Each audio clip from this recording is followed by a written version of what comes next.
Are you a fan of our videos? Be sure to subscribe to Floppycats and ring the bell to be notified of our latest videos.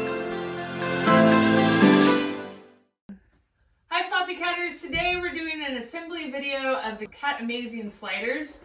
So it comes like this in a thin box, and then it comes in various pieces. There's assembly instructions, and there's also, you can watch an assembly video on their channel if my assembly doesn't work well, and that is on their website. It's at catamazing.com/assembly. I'll link to it as well. I know certain ways that people do things help me understand how to put things together. There's various pieces that are inside your Cat Amazing box, and you're going to start out with the 3 colored ones. You start out with the yellow one. It doesn't really matter actually which one you do.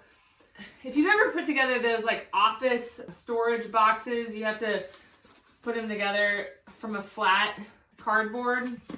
It's the same idea. So wherever it's scored on here, you're gonna fold it inwards rather than outwards. And so you're gonna bend it here and here and here, and then these guys in. And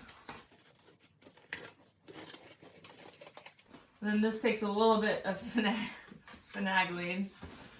I'll do this one since that'll probably be easier to view.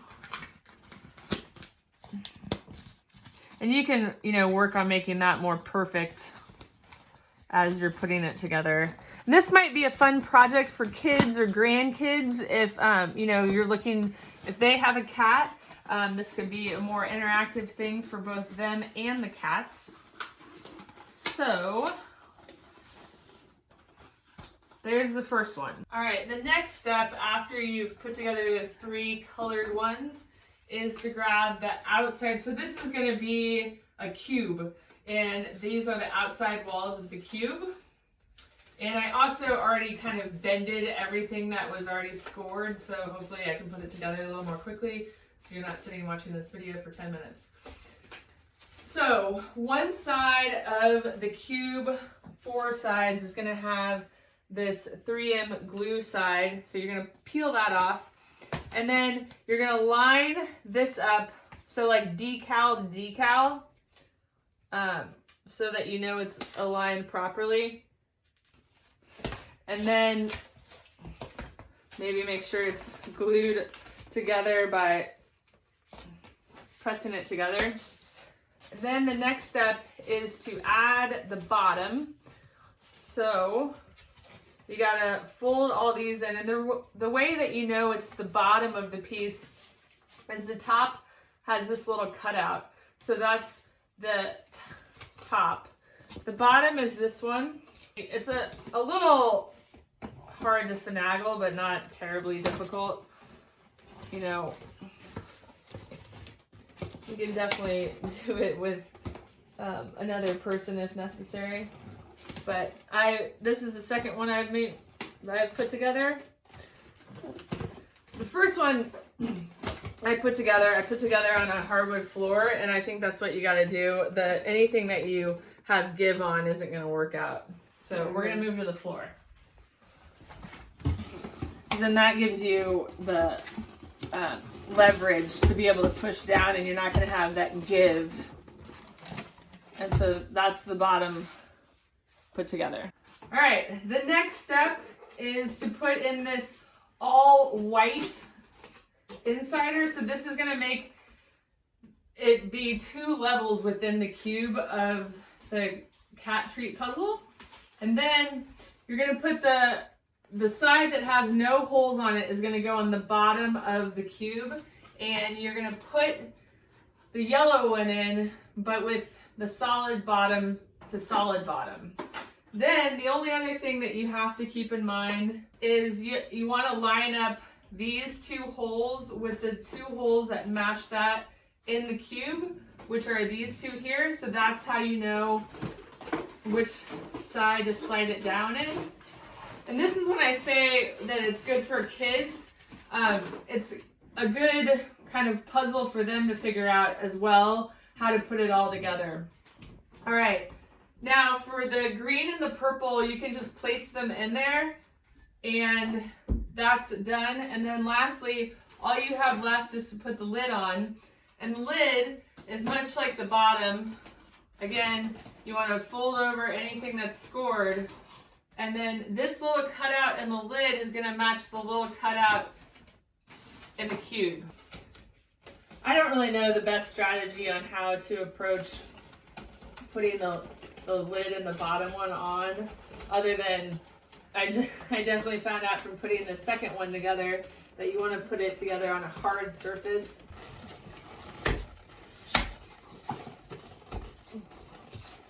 All right, so now it is all put together and you can see that it has multiple holes and multiple levels. So there's lots of places where you can put treats. Like, I don't know if you can see in here, but you could put, or you could even put a treat right in here and then push the yellow thing away. So then the cat has to bring the yellow back. I'm not going to be able to do it because my fingers aren't as long as a paw, but they bring it back and then they have to get the treat out. So there's lots of different possibilities here to keep your kitty interested and trying to get the treats. So my sister is going to put in some freeze-dried chicken treats from Whole Life into the Cat Amazing slider.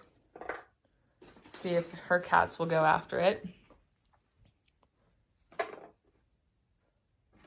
If you subscribe to our YouTube channel or you watch our videos regularly on Facebook, then you might already know or might have already heard me say that one of the cool things about this too is that, you know, if you have kids or grandkids, you can always have them color it since it's white and black and has different little decals. They could have fun coloring it. Just make sure you use non-toxic markers that are safe for cats and kids. And then you can tell like that Ash is already interested. He's already trying to figure out how to get that out.